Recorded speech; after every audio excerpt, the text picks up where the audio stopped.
मैं बेंगलोर से आया हूँ। मैं जानना चाहता हूँ कि नाम में रुचि होने के लिए नाम जप ही करना है या कोई अन्य साधन भी है। हाँ, उसमें अन्य उसकी उत्साह वर्धन के लिए सबसे प्रधान साधन है सत्संग। साधन को हरि भजन है, कह सत्संग सहाय। जैसे हमें किसी मार्ग में चलना होता है तो पहले मार्ग बताने वाला हमें चाहिए। जहां हमें चलना है हमें उसकी जानकारी के साथ हमें उत्साह वर्धन करने वाला चाहिए। फिर हमें चलने के लिए सामर्थ्य चाहिए। सत्संग हमें उत्साह वर्धन कराता है।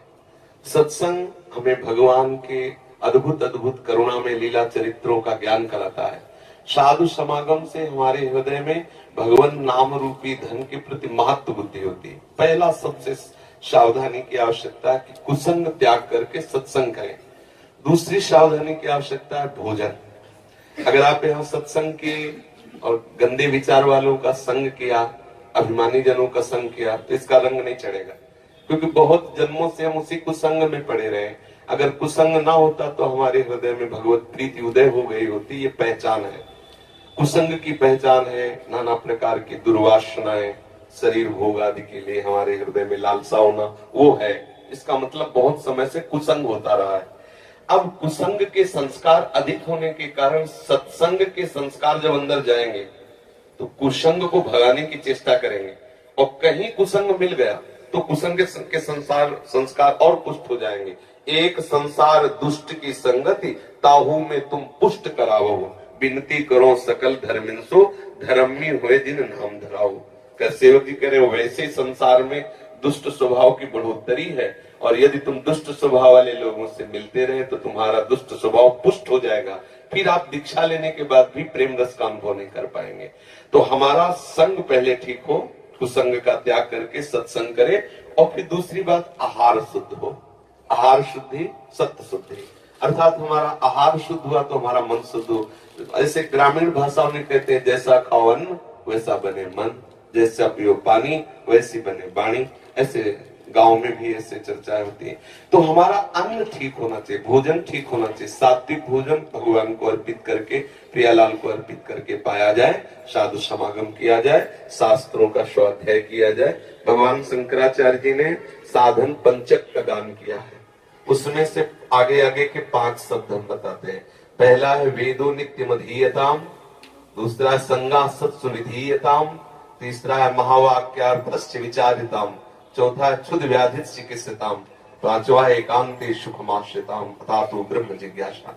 पहले का तात्पर्य है कि जो भगवत प्राप्ति करना चाहता है उसे शास्त्रों का स्वाध्याय अनिवार्य। यदि पढ़ा लिखा नहीं है तो जहां शास्त्रों का गान होता है वहां सुनना चाहिए। श्रवण से भी पठन का लाभ प्राप्त हो जाता है। श्रवण और पठन का एक ही फल है।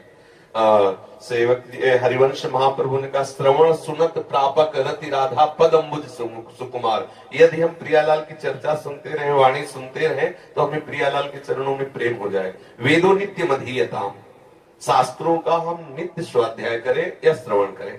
संगा सत्सुविधीयताम, हम संग करें तो महापुरुषों का संग करें, जिनके संग से हमारे अंदर के विकार मिट जाएं, जिनके संग से प्रभु प्यारे लगने लगे, जिनके संग से हमें संसार के भोग के प्रति हे बुद्धि हो जाए, ऐसे संतों का हम संग करें। और महावाक्यार्थस्य विचारिताम, जो महापुरुषों ने अनुभव किया है, वो जो वचन बोलते हैं। वैसे यहाँ महावाक्य का तात्पर्य तो अहम ब्रह्मास्मादि से है, लेकिन हम उसको इस रूप में लेते हैं कि जो संत महापुरुषों ने जीवन में अनुभव करके और वो शास्त्रों का सार वाक्य बोलते हैं। विचारिताम, वाक्यार्थस्य विचारिताम, हम उनके वाक्यों के अर्थ का विचार करें। जो संत जन कहते हैं उस विचार में डूबे, उसे आचरण में उतारे।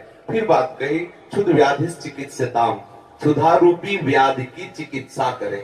देखो कैसी बात कही, चिकित्सा औषधि रूप में होती है। भिक्षान्नम औषधम, यदि वैरागी है तो भिक्षा का अन्न, और गृहस्थी है तो सत धर्म से कमाए हुए धन के द्वारा भगवद अर्पित करके अतिथि साधु सेवा करके फिर अपने उदर का पोषण करें। फिर एकांत सुखमास्यताम, अपनी दिनचर्या में कुछ ऐसा समय होना चाहिए एकांत में बैठ करके हम अपने आराध्य देव का बिल्कुल व्यवस्थित चित्त होकर के चिंतन करें। व्यग्र चित्त होकर नहीं, शांत चित्त होकर प्रभु का चिंतन। ऐसी दिनचर्या होनी चाहिए। अगर ऐसी दिनचर्या है तो नाम में रुचि हो जाएगी।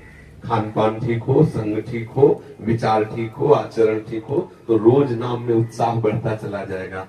अब एक मटकी में चाहे जितना पानी भरो, थोड़ा सा छेद कर दो तो भरेगी नहीं, खाली होती चली जाएगी। ऐसे ही अगर थोड़े से गंदे आचरण, थोड़ा सा असाधन, तो हम नाम जब करते हो भरता नहीं है नाम का भाव, वो धीरे धीरे निकलता रहता है। बहुत समय व्यतीत हो जाता है, फिर हमें अश्रद्धा होने लगती है कि यार नाम जपने से कुछ लाभ तो मिला नहीं, अभी वही विकार बने हैं, अभी वही वासना है। सुनते थे नाम में आनंद मिलता है, लेकिन आनंद तो मिला नहीं। नाम आनंद में है, पर उसके साथ जो हमें परहेज करना है वो हम कर जाए तो बहुत जल्दी लाभ प्राप्त हो जाएगा। धीरे धीरे धीरे धीरे नाम का प्रभाव ऐसा चढ़ेगा कि जिह्वा को और कुछ अच्छा ही नहीं लगेगा। ये जो षट्रस आदि व्यंजन है बिल्कुल अच्छा नहीं लगेगा। देखो, जिसको सांप काटता है ना गाँव में, उसे नीम की पत्ती खवाई जाती है पहचान करने के लिए, जहर चढ़ गया कि नहीं। पूछा जाता है कैसा लगा, उसने कहा कड़वी, तो बोले सांप जहरीला नहीं था क्योंकि जहर नहीं चढ़ा। और अगर उसने बोला कि नीम की पत्ती मीठी, तो बोले बस सांप का जहर चढ़ गया।